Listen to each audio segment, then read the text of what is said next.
Hi అండి. ఈరోజైతే నేను మార్నింగ్ బ్రేక్‌ఫాస్ట్‌గా మెత్తని దూదులాంటి ఇడ్లీలనైతే చూపించబోతున్నానండి. సమ్మర్‌లో ఇలా ఆవిరి మీద ఉడికించిన బ్రేక్‌ఫాస్ట్ తింటే మనకు పొట్టకి హాయిగా ఉంటుంది. దాహం వేయకుండా ఉంటుందనమాట.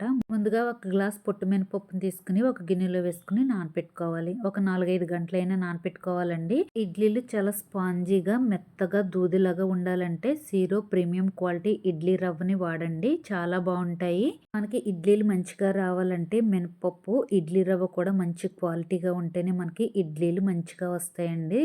ఇప్పుడు ఒక గ్లాస్ మినపప్పుకి 3 గ్లాసులు ఇడ్లీ రవ్వ అయితే తీసుకోవాలి. ఈ ఇడ్లీ రవ్వను కూడా మనం మినపప్పు నానబెట్టుకున్నప్పుడే రవ్వను కూడా నానబెట్టేసుకోవాలి. అలా నానబెట్టుకుంటే మనకి ఇడ్లీలు చాలా సాఫ్ట్‌గా, మెత్తగా అయితే వస్తాయన్నమాట.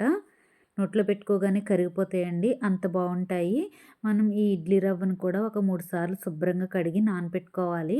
మనం మినపప్పుని గ్రైండర్‌లో రుబ్బుకుంటే కనుక 3 గ్లాసులు ఇడ్లీ రవ్వ వేసుకోవాలండి. అదే మిక్సీ జార్‌లో వేసి రుబ్బుకున్నామంటే ఒక 2 గ్లాసులు ఇడ్లీ రవ్వ వేసుకుంటే సరిపోతుందనమాట.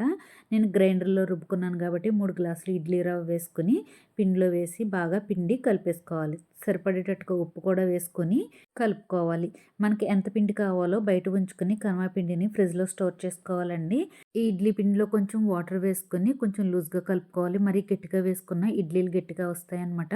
మనం ప్రతిరోజు ఇడ్లీ అయితే ఎలా వేసుకుంటామో అదే మాదిరిగా రేకులన్నిటిలో ఒక్కొక్క గరిటెతో పిండి వేసుకొని ఇడ్లీలన్నీ కూడా వేసేసుకోవాలి. తర్వాత నేను ప్యాన్‌లో స్టాండ్ పెట్టుకోకుండా ఇడ్లీలని ఈ విధంగా సెట్ చేసుకుంటానండి. ఇలా అయితే చాలా ఈజీగా అయిపోతుందనమాట. మనం ఆవిరి మీద ఉడికించుకొని చేతికి అంటుకోకుండా ఉంటే మనకి ఇడ్లీలు అనేవి పర్ఫెక్ట్‌గా ఉడికినట్టు అనమాట. చూసారు కదండీ! చక్కగా మల్లెపువ్వులాగా తెల్లటి మెత్తటి ఇడ్లీలు అయితే రెడీ అయిపోయినాయి.